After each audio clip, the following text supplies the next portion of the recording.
duties this morning, so.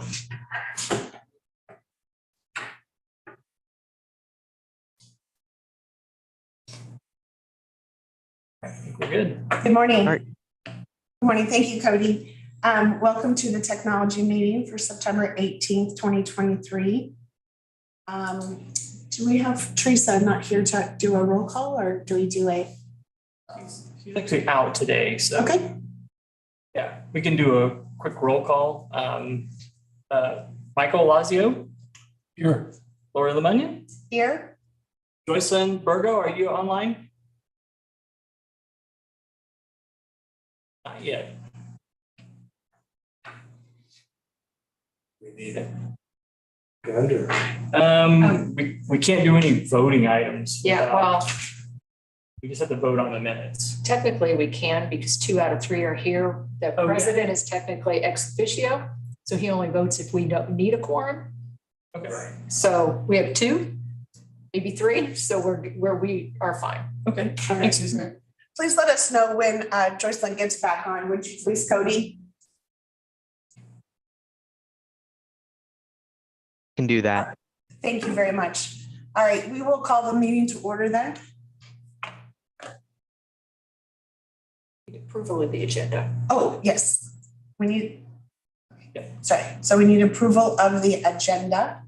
I make a motion to approve the agenda. All right, we'll vote. I'll say yes. I second. Okay. Okay. I have to second. Do I second? Yep, you said. All right. Okay, next slide. That's the agenda.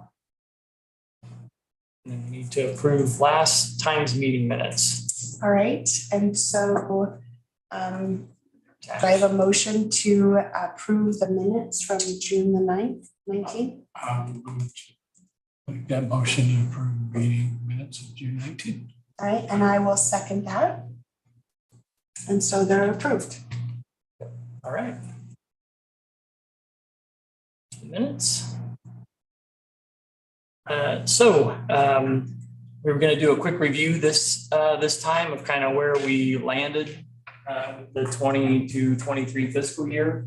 So I've just got some stats on there that we can take a look at real quick. So we had a good year. So these are kind of some of the base stats we reported on last time.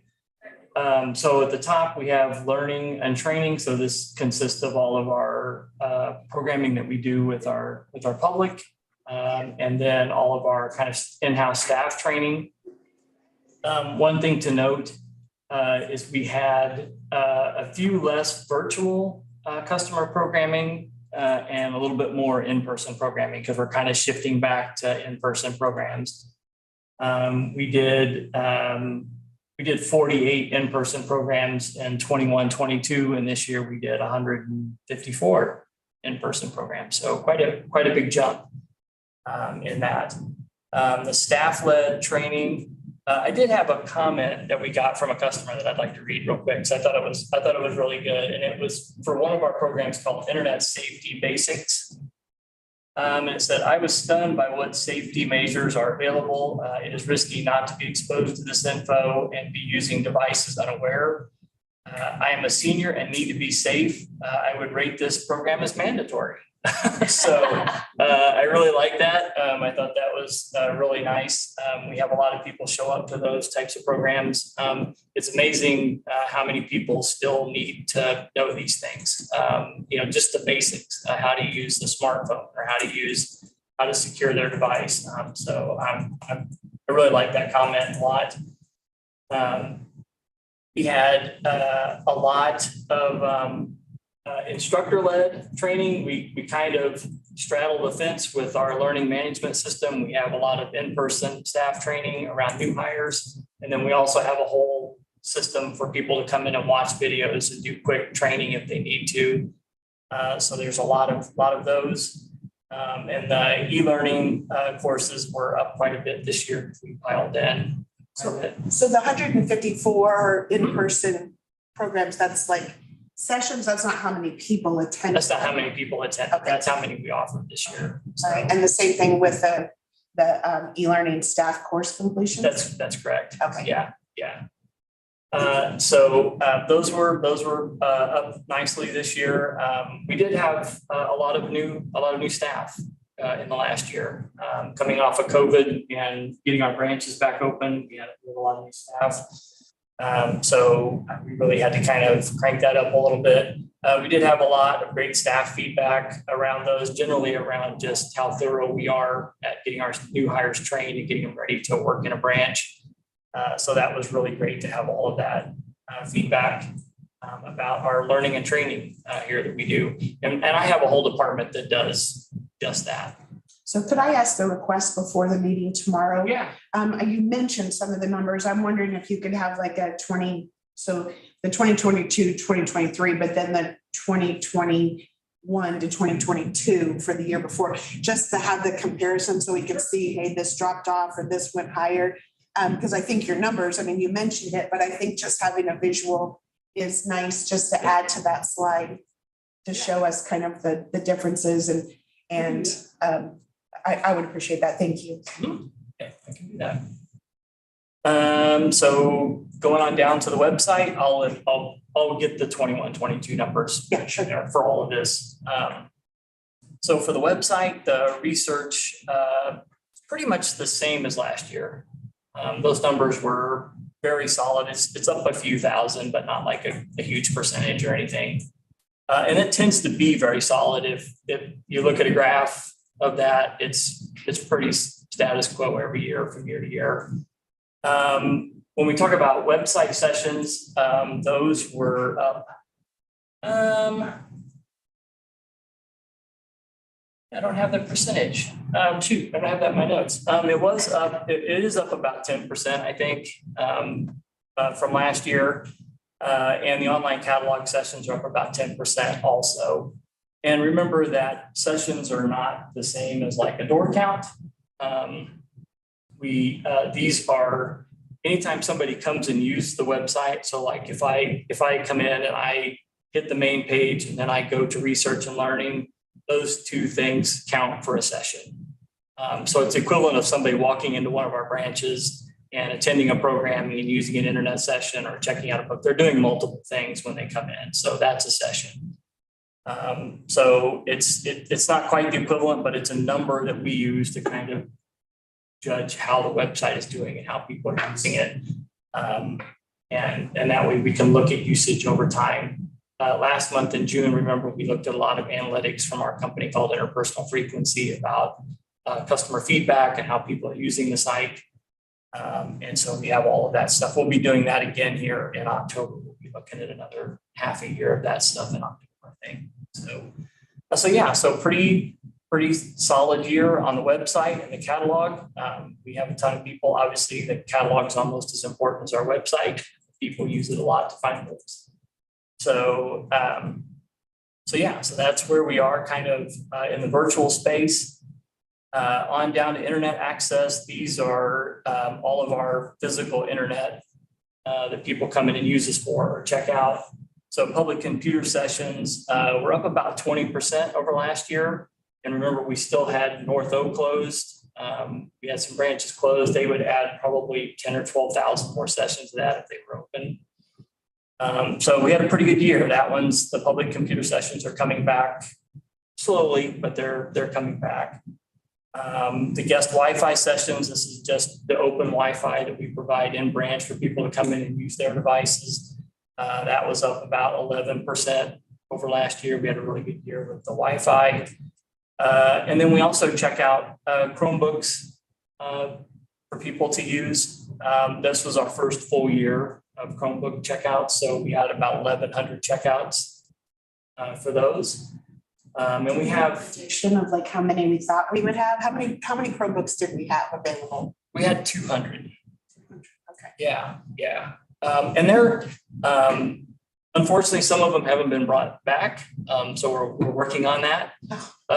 We don't charge fines for the Chromebook to go or the Wi-Fi to go if they bring the device back. If they check them out and they don't bring it back, then we send them a bill for it. The Wi-Fi to go is like that also. People tend to take them and sometimes they don't come back. And there's a way for us to redo those without having to pay all that price for them. The Chromebooks are not like that. We do have to Do we have replace those. insurance on those for when people are taking them? No, we don't. We just send them a bill. And then like we're getting ready to kind of fill that number back up again, but we're using a grant from the state of Missouri to fill that number. So there's no tracking on any? We actually disable the devices. Okay, And so if they don't come back after it's like 1 week after they're due, then we know that we have a report that tells us that, and then we go in and we disable the device. okay. Same on the Wi-Fi to go, the little hotspots we check out 1 week after they're due, we go in and we Now, I think disable you the remember device. talking about the Yeah. hotspots, but I didn't Yes. know about the Chromebook. Yes, and that tends to, in general, that tends to make them come back. Okay. So how many do we have of the 200 that have not come back? About 60, believe it or not. Wow. And that's pretty standard in library land. And the Wi-Fi to go, we have 500 of those that we check out. That number is actually down from last year, and I will take the blame for that one. We were having some issues like managing those on a day-to-day basis and making sure they're being processed properly. So we kind of let the numbers dwindle down a little bit, and then we did a big order and we got them back up to 500, but we wanted to kind of update our internal processes for taking care of them. So there was a huge hold list on those. And when we filled that all back up, that filled all those holes. So I'm sure that number will go right back up again. Okay. So you're saying that we have 60 Chromebooks Mhm. remaining. Mhm. And to fill that gap, there's a grant that would fill Yes. that. Yeah. So it wouldn't be taxpayer funds used to do. Right.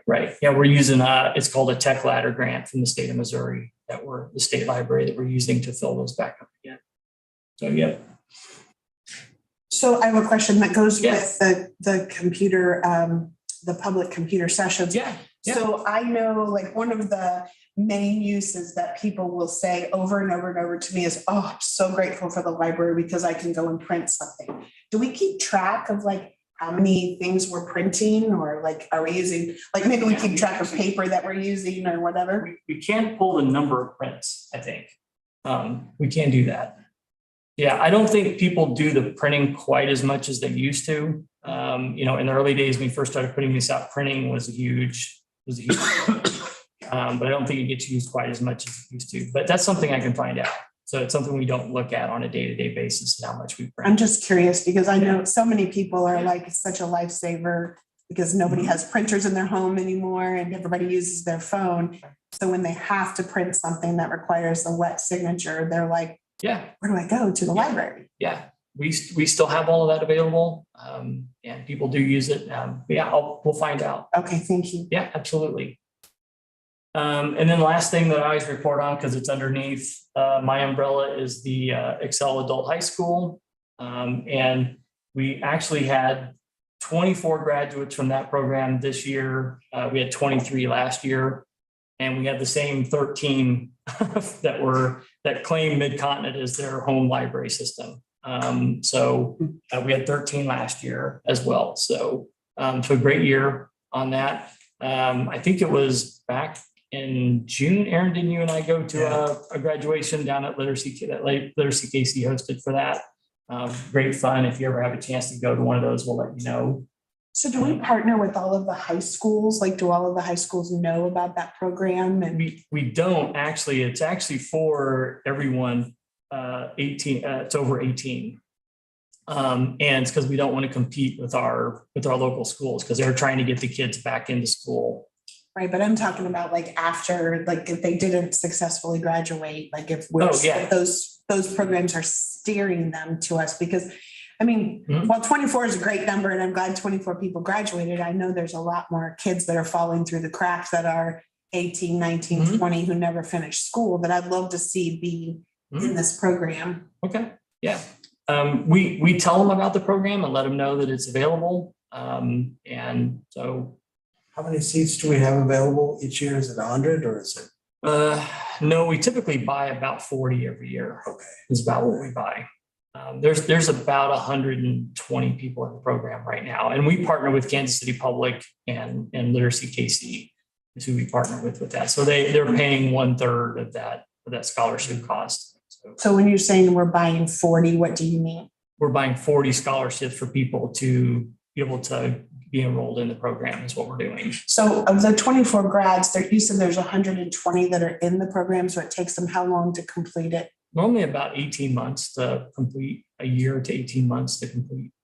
So and there's just kind of a rolling group of about 100 that are in the program. Okay, So great. yeah. If you can attend next year, I highly recommend it. It's a very enjoyable experience. It's very uplifting. Mhm. But to Brian's point, the vast majority of the people are well into adulthood and for whatever reason weren't able to get high school diploma, and it's just great to see. Yeah, that's Yeah, really awesome. absolutely. Literacy KC has a huge high set program also. So we kind of we pair the graduation And what's it called? high set. So it's like a GED, but they have a huge high set program, and we partner we pair the graduation ceremony with their ceremony. But yeah, it's a lot of people that are looking to take their career to the next level or go on to advanced education or something like that. And so it's a great ceremony. So Are the classes in person or online? online. Okay. Online. Yeah. This is actually a real high school diploma program. It's not like a GED. It does college prep, and you have to take classes. It's all accredited. So yeah, it's a pretty cool program. We had a different program a year ago. It was called, or not Excel, Career Online High School. And the state, picked this program up. So they actually pay the platform fee and everything for us. All we have to do is just pay for the scholarships. That's it. Under Career Online High School, we had to pay for all of it. And it's been a really good program. The switch has been good. So How much are the scholarships? they are 800 a scholarship, I think. Not what they are. Yeah, it's almost exactly what they are. And do the participants pay anything to participate in the program? No, it's free to them. Wonderful. It's free to them. Thank you. And also, Secretary of State was there for the last graduation ceremony. Also. So he's a big supporter of the program. Yep.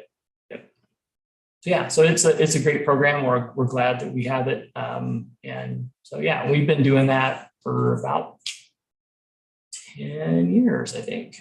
I like the name, the Excel Adult High School sounds much more professional than the other name.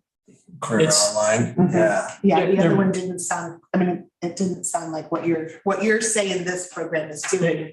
They both had career focus towards getting you that promotion or getting you on to advanced education. And they stick with you afterwards and help make sure you can do your resume and get all your stuff in order. So it's a pretty cool program. So yeah, good stuff. Yeah. So that's kind of our quick look at the year in review. We did a lot. We opened a bunch of buildings. I'm going to show you the fundraising site some designs for the new fundraising site, the foundation site here in a minute. So we've got a lot done this year. That's kind of the core stats that we kind of look at on a regular basis. Great, thank you. Yeah. Yep. Any questions? Any other questions about that? Joycelyn, are you online? Yeah, I am. I was gonna say exactly what you said, Brian, is that it's a really nice addition to GEDs or a high set for a person to come back and be able to actually get a high school diploma, not an equivalent or anything. So it really is helpful. But some people do choose to do the GED. Excuse me, I'm not here. Some people do choose to do a GED or high set because it might be a little quicker so they can get on with their training in other areas, but it is a really nice way for a person to complete their degree. Yeah, we found that some of the students that came to it, if they wanted promotion in their job, they have to have a diploma, or if they want to take that next level in a certain education, they have to have that diploma. So yeah, it's a great program for that. Thanks, Joycelyn. Okay, so the next thing that we've been working on that I kind of wanted to put a bug in everybody's ear about is myself and Alan Chapin, our IT manager, has been working on kind of what a technology refresh plan would look like. We're coming up to the end of the capital plan. A lot of our technology is going to start to be 5 and 6 years old pretty quick. So what we've done is we've kind of started to lay out, what are our immediate needs, what are some future needs that we need. And so I'm just going to kind of go over those real quick so you can kind of see where we are. We don't have any budget numbers around those yet. We're going to start plugging that in. And so, but this is just kind of something that I want to start kind of putting out there so we can start talking about that. So the first are kind of some of our immediate needs. We know that we need to probably do a refresh on the website. And the cool part is the foundation, the new foundation site is going to give us a look at what we can do with our current setup. So we're very excited about that. We've talked before about our self-check stations. Those are in desperate need of something. And we have 120 of those. We've already whittled down probably our need to somewhere around 75 or 80. We probably don't need that many anymore. Our new app that we're going to bring online here in October, November, will have checkout features in it. So a customer can check out their books themselves with it. So we're kind of prepping ourselves for the next kind of self-checkout scenario, but we still need some physical in-branch self-checkout. So I just want to interject here that before we consider buying any stations, I want to see how the app works. Yeah. Because I mean, I go to the library all the time and I never see them. Like maybe one person is using the self-checkout, and we have like at my library, I think there's 6. I don't know, there's so many. And so I hate to see us, using money and investing in old technology. I'm going to call it old just because it's like, so many people are used to doing things on their phone or doing something that's fast. And I mean, if we could save that expense by doing things on the phone, I'd rather wait till our phone app goes live before we consider. Oh yeah, this is just to say, hey, in the next soon, we need to do something with these. We've needed to do something with them for a couple of years, but actually the apps are finally coming to us. We have options now to have an app that can do checkouts, and we didn't a couple of years ago. Yeah. And so, a lot of our branches do 50-60% of their circulation through the self-checks. So it's not something that we want to completely get rid of. And that's why we started whittling the numbers down. We always kind of had a model of let the customer decide how they want their transaction to happen. We don't want to force anything on them. So if they want to use their phone, fantastic. We want you to use your phone. If you want to use a self-check or go to the desk, also great. So that's kind of where we've always put ourselves. But yeah, so we definitely have started kind of whittling those numbers down and looking where we can strategically do this stuff. So a quick question. Yeah. And so on the self-checks, do we know which branches use the self-check more than other branches? Do we have data on that? oh, yeah, absolutely. Okay. Yeah, absolutely. I thought we did, but Yep. I guess I've never looked at it or seen it. Yeah, I mean, the system-wide average for self-check usage is about 51%.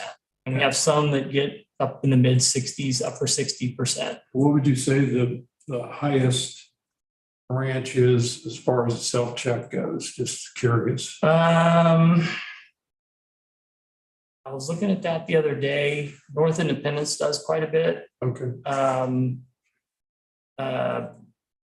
What was the one that I was looking at? Riverside, believe it or not, does about 62 or 63% of its circ through it. So there's a handful. They're all in the mid 60s. Okay. Joycelyn has her hand up. Yeah. Go ahead, Joycelyn.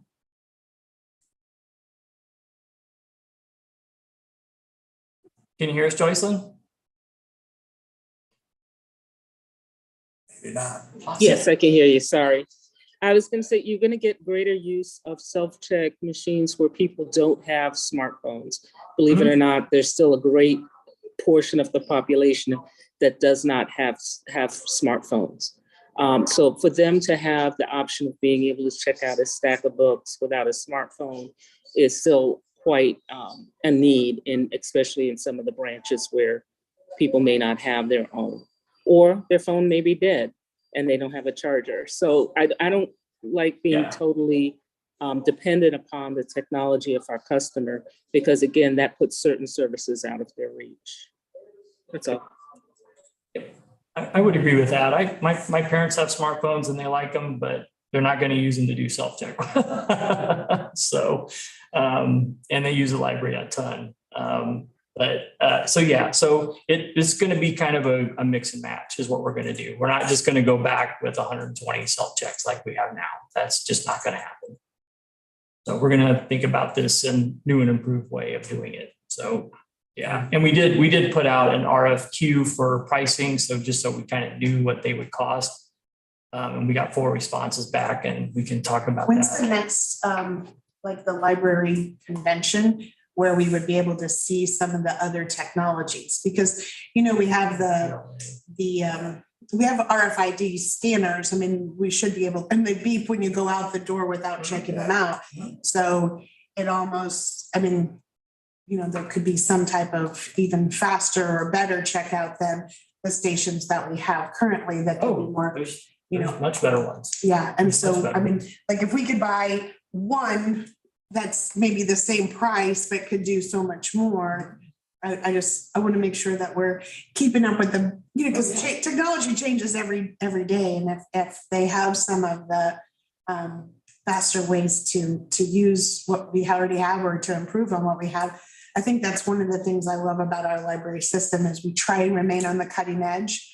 And so I just want to, and if you could tell me in advance when that is, I'd love to go and. It's the Public Library Association is the next one, and that only happens every other year. It is April 3rd through 5th That's in Columbus. in Columbus, Ohio. that's just for public libraries too. And there's a ton of vendors there. At those. There's always a ton of vendors there.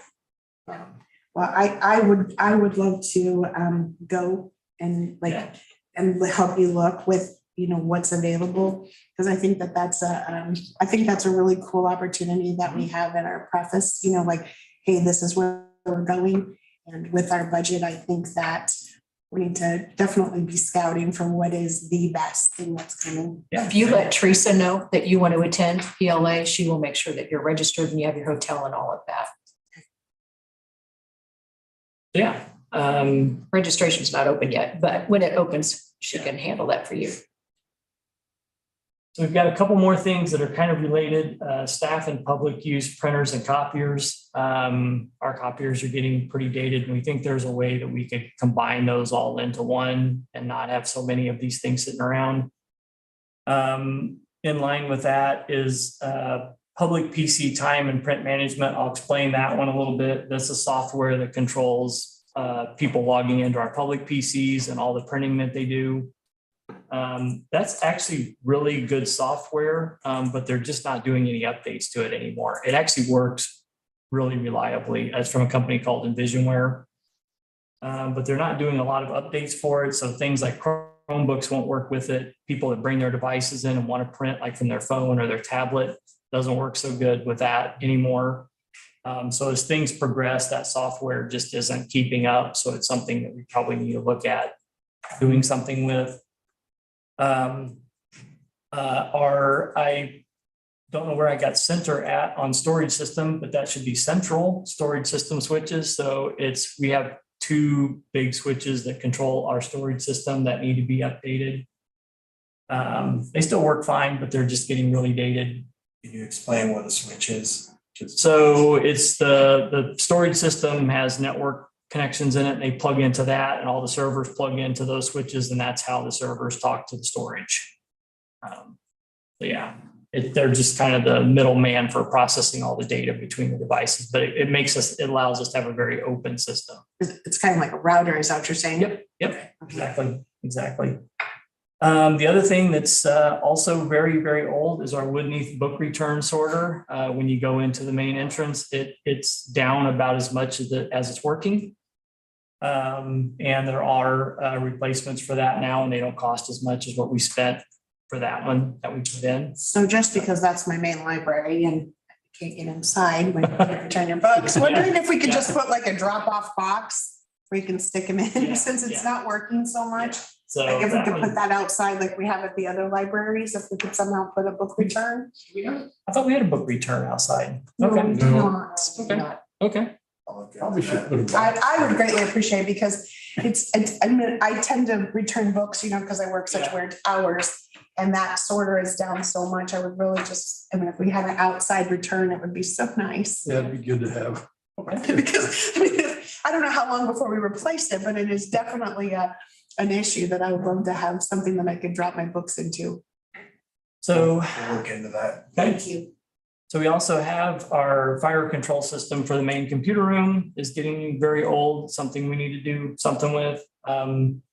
And then the same with our heating and cooling system for the computer room is also, it's the original. So it's from 1987. Now, do those two things fall under technology or they fall under the main budget?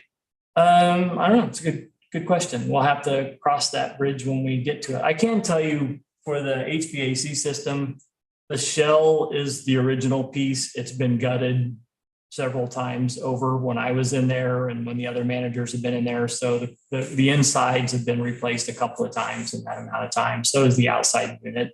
It's just the shell is the original. But a lot of the electrical wiring, all the plumbing, all that kind of stuff that runs all of it is all original.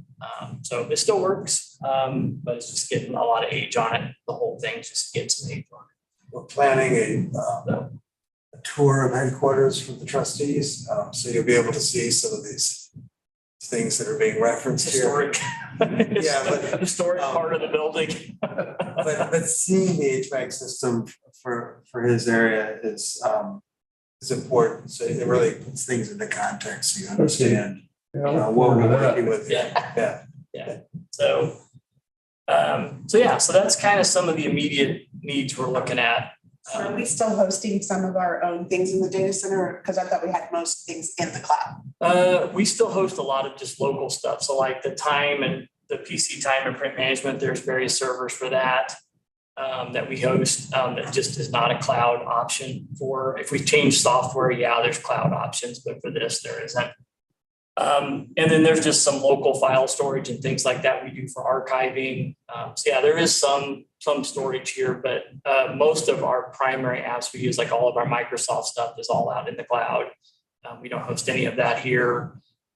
So what I was wondering is if we go to that convention and we can look specifically for something that would be compatible with this public PC time and Yeah. management, then There's options. if we replace that to the cloud, do we need the data center as much? That's maybe we need a list of what things are in the data center to say if it's worth our time and money investing in a data center when we're using most things in the cloud and not hosting. There's still a lot, and there's all of our branches all come back to here. So that's the core of the network is in there. There's a generator outside that keeps all that stuff up. So yeah, there's still a lot that comes through here. Can you explain a little bit to the trustees about how dispersed everything is really, like from a security standpoint? Sure. So almost all of our primary use apps is sort of dispersed. It's not all in Azure. It's not all in AWS, which is Amazon Web Services. So most of it is what's called software as a service.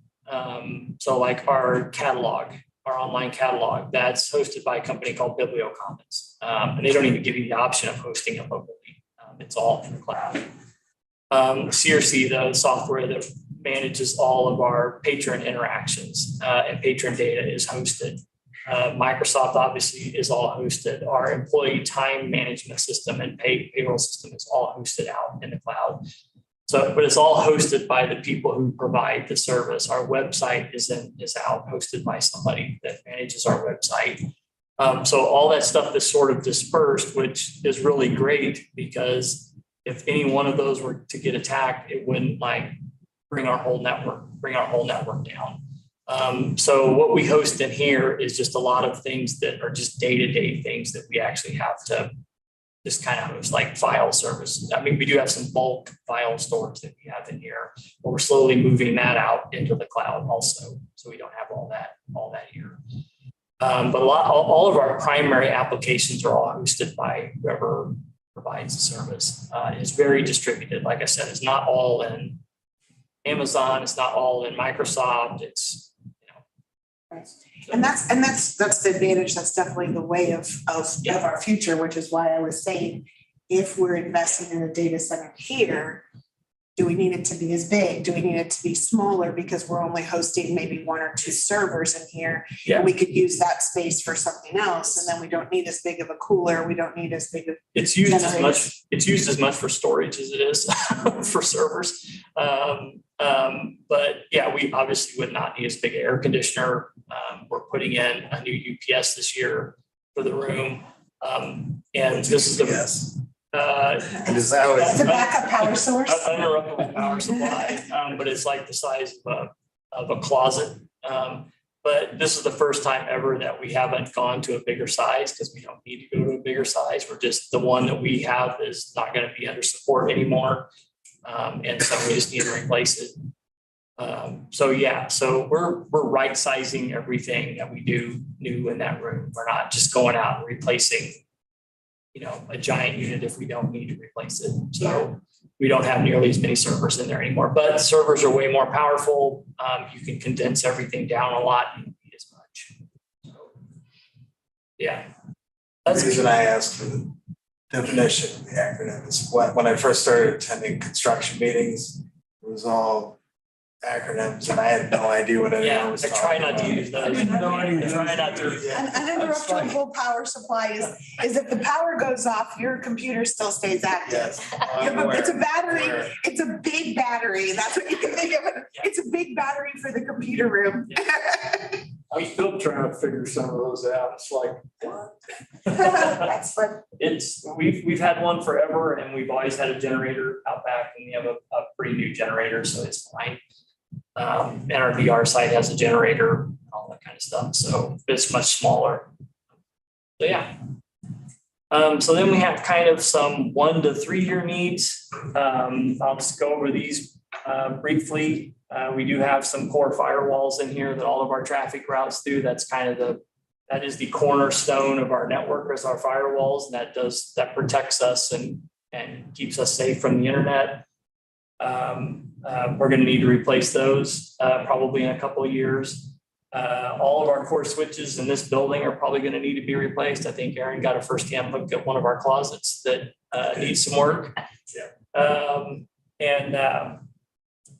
All of our public checkout laptops, that includes the ones that people use in the branch, or the Chromebooks will probably need to get swapped out at some point in there. Probably on the 3-year end of it, the handful of servers that we have in there are probably going to need to be replaced that run all of our virtual environment. And then we also have, if you've been in the branches now, at the end of some of the bookshelves, there are monitors for people to be able to browse the catalog if they're looking for something. Those are probably going to need to do something with those. I love that. So, yeah. I do love that. They work well. They work really well. Yeah, those are very nice. Those are nice. Quick We run and those easy, off yeah. of a Chrome stick and that monitor. That's Yeah. what we run them off of. It's a cheap solution, but it works great. Those are very handy, yes. So that's our So I have a kind of, question. Hold on, I wrote it down so I wouldn't. I write it down so I don't forget what the question is by the time I'm listening. From a solar perspective, have we looked into any, like we have a lot of branches, flat roofs, they have a lot of things. Have we looked into any solar options? For the branches? It's green, right? It's green. Libraries are kind of, I think of them as being green. And I just wondered if we had, there's some incentives, for federal grants for solar. And just wondering if we had kind of from a technology perspective, grabbing that energy, grabbing that,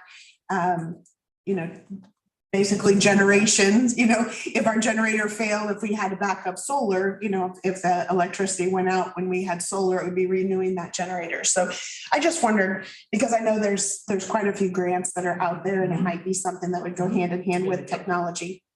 I think the only branch we ever really looked at that is when we were trying to get the lead certification at Woodney. It would be.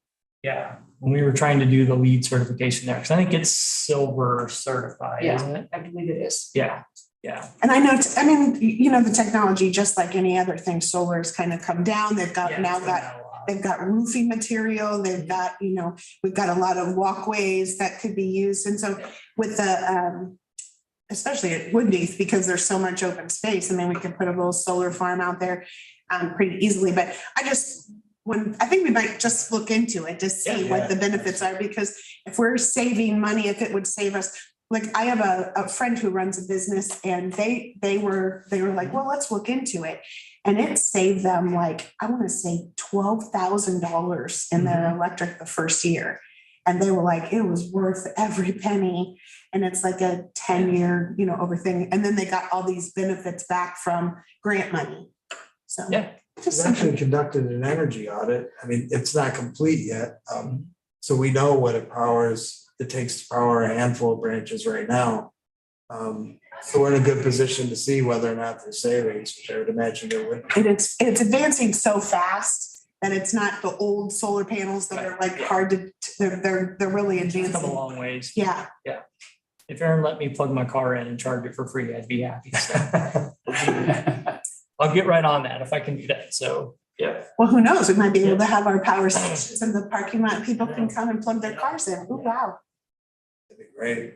So getting out there in the 5-year land, we, you know, by that time, a lot of these new switches that we've been putting in these new buildings are going to need to be replaced.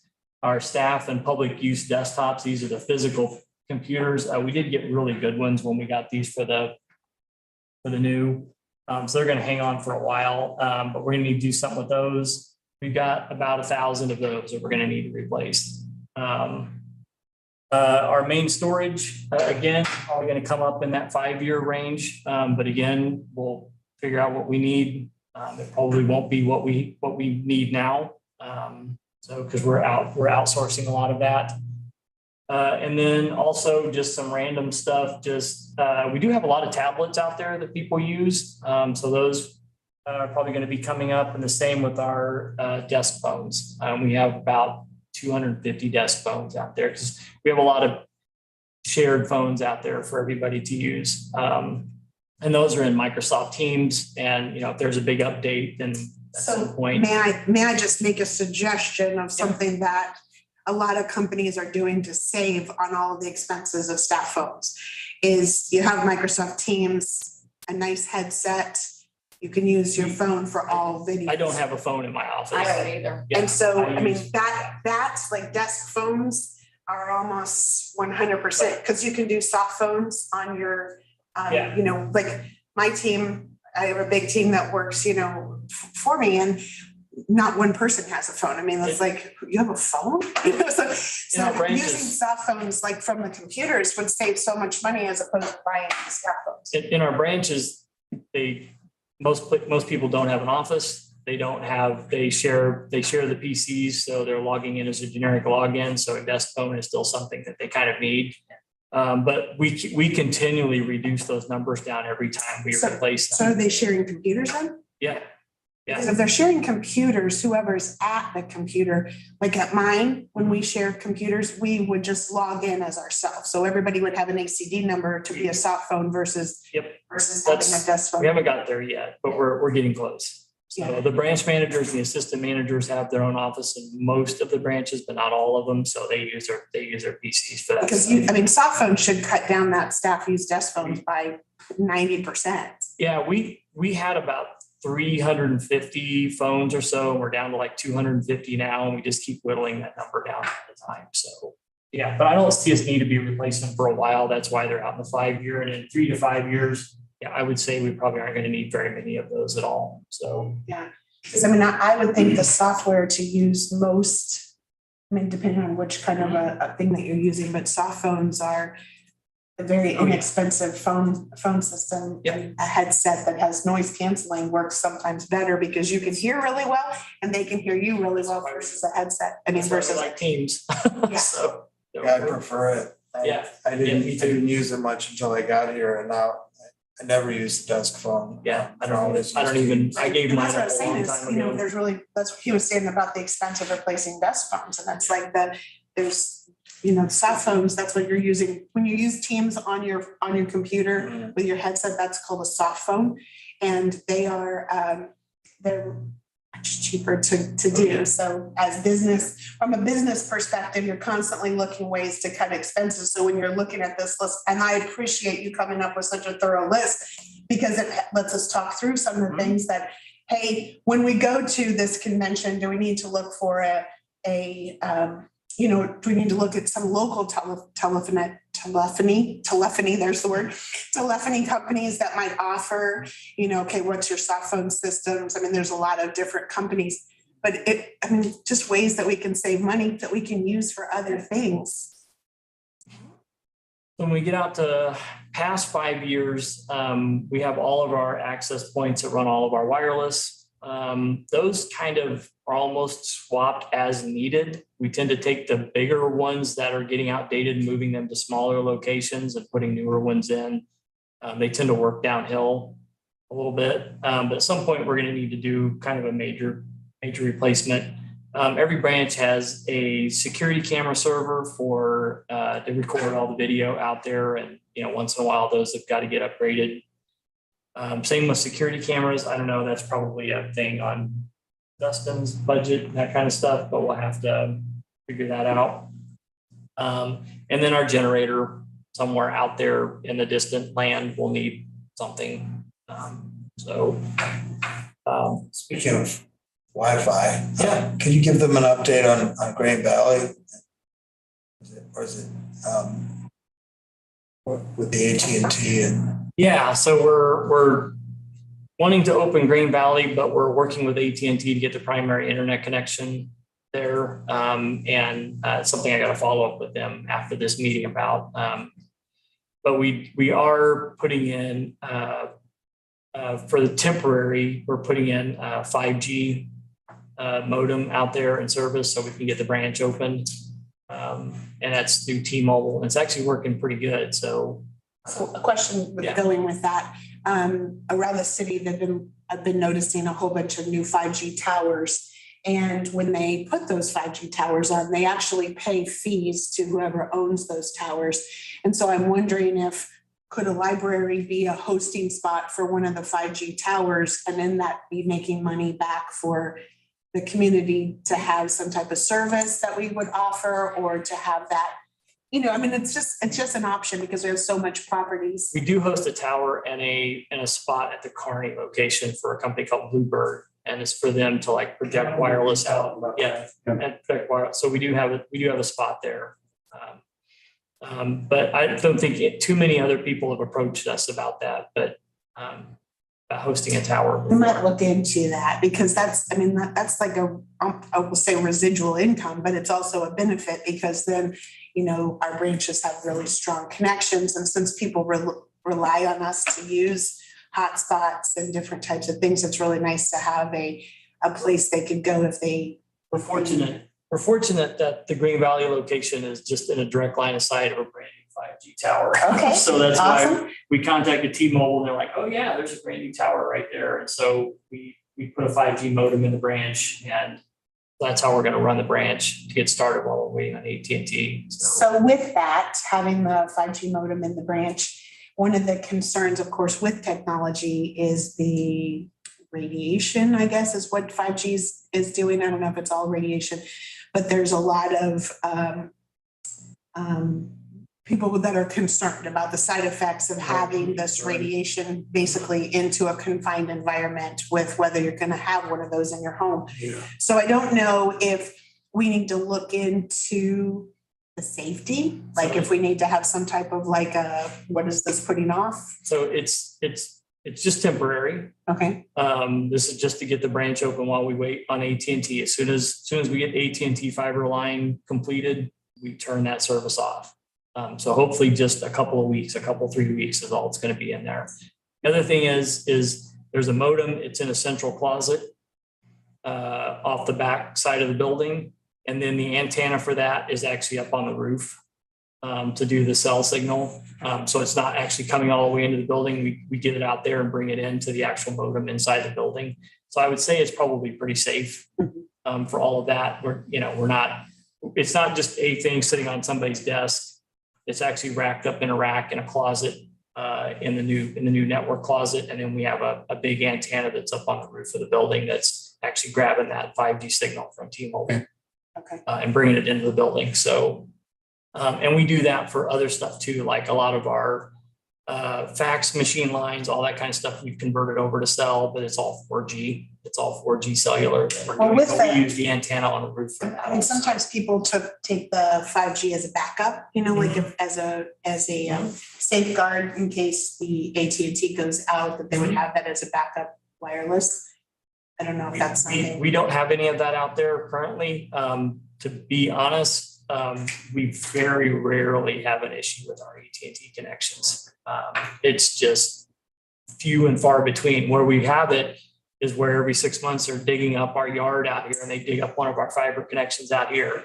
Isn't that frustrating? So that's where we have our problem, is like right here. It's like right in front of this building. When I worked at Cerner, we had all these You'll see data what- centers and backups and all this safety guards put in place and a Yeah. backhoe. We've had it about every 6 months. The last one, they dug up our Bluebird fibers. About 9 of our branches were down for a day while Bluebird fixed that one. They didn't get our AT&T for once. But yeah, so that's, but really our AT&T fiber has been fantastic since we've had it. We very rarely have problems with it. It's all business grade stuff and we get E-rate funding back for it. So it's not costing us a lot to operate those. So the last piece was just the fundraising website. If we want to take a look at that real quick. Right. And these are just designs for the new site. They're just starting to build it now. So we'll take a look at that real quick. Oh, right. I don't want to do it that way. So this fundraising, For the foundation. Yeah. okay, So this is Diana Ryder's. So she's working with our web design company to do this. And so this is sort of a first look at the site, some of the design. So you can see at the very top up there, it still kind of has our main navigation for getting back to the main library side or the genealogy center or Square One. That's the same as our site now. But they've got their own menu, their own look and feel. And then if you scroll on down, you can kind of see the basics of what the site's going to look like. And then the next page is kind of like the giving page. And so this is kind of like the first step if somebody wants to donate to the library. And you can see we've got a lot of nice new icons and a new look and feel. And this is all based on our current website. It's just a new look and feel for how we can do this. So yeah, and then a lot of nice places for big pictures and things like that, because they like to highlight the things they're doing. On down, we've got the library lovers page, the landing page for that. Got unique background. This can all be changed up by Diana and her team. And I'd like to say Diana and her team have done all the work on this. They've done a fantastic job. Myself and Nathan Whitmire that take care of the website on a day-to-day basis. We've just been kind of making sure that it fits into our website and it works. But Diana and her team have done a great job of getting us to this point. So I give them all the credit on doing all this work. They'll still have to kind of import the real content in. This is just a layout for how the site is going to look and some of the colors. But yeah, they've done a great job on that. it's nice to see the library lovers, like it's very easy to find on this Yeah. page. Yeah. As opposed to before, so kudos to Yeah. Diane and her Yep. team for that. She's on it. So just some of the main pages that we're going to land people on. The site kind of has a similar theme, but this is all very easily changed up by Diana and her team. So if they want to highlight something and bring it to the top or put a big hero image or a big picture, they can do that. So yeah, it's like really cool. It's like really cool. I love this section here. This can all be clickable to get you to places. Very, very cool. Yeah, so that's it. That's kind of a first look at our site. We'll probably have, in a few weeks, 3 weeks, we'll have kind of a working copy of it. We can take a look at. But right now, this is sort of a design look at the site. So, yeah. It's very exciting. Yeah. Yeah, we're very excited about this. This I like is all the gonna, pictures, makes it easier for. yeah. And this is, the cool part about this is still based on our current website. All of our content, all of our structure underneath, it's all still based on that. So one of the things that Nathan and I are really excited about is this is giving us sort of a beta look at how we can do a refresh on the website. And so we're really excited about that. And And what's the name of the company that you're using? they're called Interpersonal Frequency. And they are based out of DC, and they are the ones who designed our website a few years ago for us. And they're doing this work, and this is all through money that Diana got also. So I was gonna mention that. So the funding for this redesign comes courtesy of Kaufman. mhm. And to Brian's point, it's a great learning opportunity for us. So we can think about how we Absolutely, can. yeah. Nice thing is we don't have to re-import our content, do a complete website rebuild. We can actually rebuild pages on the fly and just, so this is huge for us. Very That's nice. great. Behind the scenes. So it's like a confluence, making a change, like for most websites, people have the ability to change little things, or maybe like if it's like SOPs or something like that, you can edit on the fly. It'll tell you who edited it last and why did you make this change at this day? And they're like, oh, I did that because this changed. Or it's really nice if you have that capability. For internal pieces. So like if you have, this is for more external, but then for an internal, you might have like at my company, we have a page called Einstein, and Einstein is for internal, like SOPs and stuff, which makes it really nice for people editing on the fly and managing and making sure that the procedures and guidelines are followed very closely. So where if you say staff, this is the way we do this, and then it's like, oh, I'm pretty sure that's in our SOP. This is what we do, how we have it for security. And then if you have a question, there's like security videos, like how do you, not letting people come into a building that you're badging into, not letting them, making sure everybody badges into. I mean, the rules that are in place are really nice to have in a well-designed website like that. So it looks nice. I like all the colors. It's going to be really cool. It's going to be really, really cool. So we do keep the website. That's one of the nice things about it being hosted now is it's totally up to date all the time. It's got the latest software under it all the time. And with the new updates we're going to get here at the end of the year, we're going to be able to do some of this kind of neat stuff after the fact. So we're looking forward to this a lot. So do you currently have an internal website as well, or do you use the main one? Like so we use SharePoint. Oh, you use SharePoint. For our internet. Yeah. Okay. For internal. This is almost exclusively external. So I'm just thinking about that.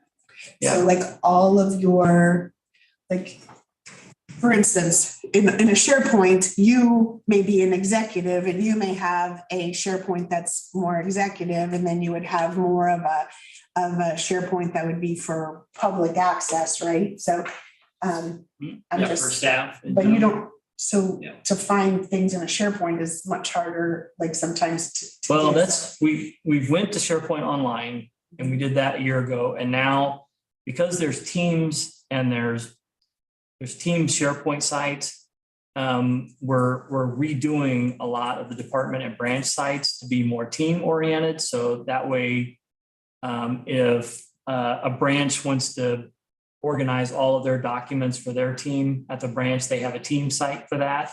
And then there'll be informational pages from the departments to say, here's policy and procedures that you need to get to, and here's that kind of stuff. So we're actually making the SharePoint site used by the general staff a lot easier to navigate. But it always has to be done through VPN. You have to come in to tunnel in. You have they have external access to your SharePoints. SharePoint Online, yeah. The staff does. Okay. Yeah, you have to sign in as you to get to it. You have to sign in your Microsoft 365 account as you to get to it, but you can get to it. You don't have to, we don't host any of the SharePoint stuff internally anymore. It's all hosted by Microsoft. Okay. SharePoint Online. So yeah. Yeah, and we've had SharePoint for a long time. This is the SharePoint Online is like our third upgrade with it. So Finding it, do you find it hard to find things? Or just try and search for like different things? the old one, yeah. The old one, yeah. We're getting there on the new one. So Yeah. we're working, we migrated the old site just verbatim into SharePoint Online. And now we're going back and upgrading all the team sites and all that stuff to new and improved. And we're going to separate where people work and collaborate from where people need to come to get official documents and that kind of stuff. So that's what we're doing now. So it's going to get nice and narrow. It's amazing what a web you can Yeah. weave once you go out there. That's why I was wondering how hard it was for you to find things. Yeah, the old one was not great. Yeah. Okay. Yep. Yeah. So that's a look at the fundraising and foundation site. So that's what we have. Thanks, Brian. Yeah. Thank you. I appreciate that. One thing I would like you to add to one of those slides, I think it was the slide where you're talking about like the future, if you back up like maybe 4 slides. Mhm. I mean, you might just mention that we talked about you guys here, like maybe here or on the previous page. Go to the previous page, let me see. So yeah, this one. So like maybe on this thing, if you want to talk about like 5-year needs, and then maybe underneath that put like another to just say we might look into some solar, just so that, because if we just mention it to because when you're on a board and you have so many diverse people, someone say, hey, I have the right contact for you, and I just don't want to forget to mention it, like when you're showing the things that you're talking about. So it just, while it's on my mind, just to say it's something that we might look into. And then it's you never know. You mention it and somebody help us down a path that will save us millions. So Given the amount of sunshine we had this year, so Been a lot. it's a great idea. It's also important to note that this list is really from an IT perspective, but how we incorporate technologies into collections and programming would be a separate discussion entirely. Because we do have plans for what the integration of technology into the user experience would look like from a programming perspective. But we're not really at the point where we're ready to have a public conversation about it. This is all pretty much infrastructure stuff. Yeah. right. Yeah. Well, and I mean, keeping track of like as security, like just like that. But one thing I do want to mention based on what you said, I made myself a note on, and I want to come back to it. You had mentioned that we might upgrade our computers, and with our like people taking 60 of our computers, what I'm wondering is, as opposed to selling maybe our laptops back to another company that's going to refurbish or refresh and sell, I'm wondering if we could, as we're upgrading our technology, sell some of ours to the public. Like if we had some type of I'm just throwing it out there as an idea. It may be, because I know it's really easy to just say, hey, we'll take all of your hardware from you and we'll give you X amount. But I'm just wondering if the need is so great that we could make it to where, somebody might be able to buy that back, to use like a PC or something. The last batch, this is the first time we've actually pretty much just owned everything. The last time they were leased and we just turned them all back into Dell and we got new ones. There are some programs out there like PCs for People and things like that where you can donate some to them and they will refurb them. And as people need those for home or they're going through job qualifications and things like that, they can get a PC through that program. So that may be something we can look at. That's a way to kind of give back to the community a little bit. And then after that, I don't know. We haven't actually owned these devices for a long time. So the last batch was a lease. So it's something we're going to have to look at is what we can do with them this time. Are we leasing now or we're owning? No, we own them all now. Yeah. So, yeah. I mean, because I know a lot of them, you know, it's like when you're upgrading, if we could do that, and then there's other companies that'll buy them from you for a great, I mean, it's amazing the amount of money that they'll give you back to buy all the PCs back. But I was just thinking if we had something, you know, ones that didn't have problems on them, that they could be wiped and have those available. And I know that PCs for people might be from all over. I like it to stay in our own community. They can do that. They can do that. There's a local office for PCs for people here, so they can absolutely do that. Okay, Yeah. all right, well, thank you. I just wanted to mention that was on my mind. Absolutely. So it's something we're gonna have to think about when the time comes, so. Any other business? Joycelyn, do you have anything that you'd like to add?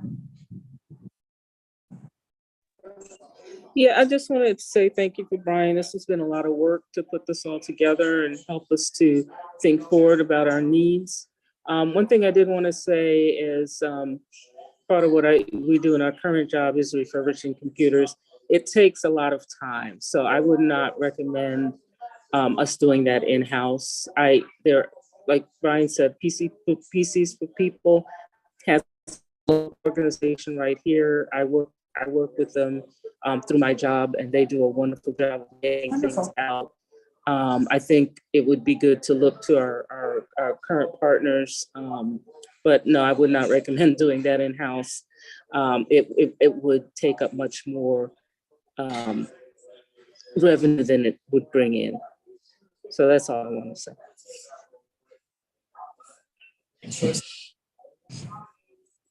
All right, any other business? Just a great job, Brian. Thanks for all your hard work. And I know it takes a lot of time to assemble everything, but I love the way I love your presentation and outlining everything. It makes it a lot more helpful for sort of a techie, sort of techie. I try to keep it at face level. We can get into the weeds pretty easy, so. Yeah, no, I really appreciate that. So I'm learning a lot just sitting here today, so that's cool. Yeah.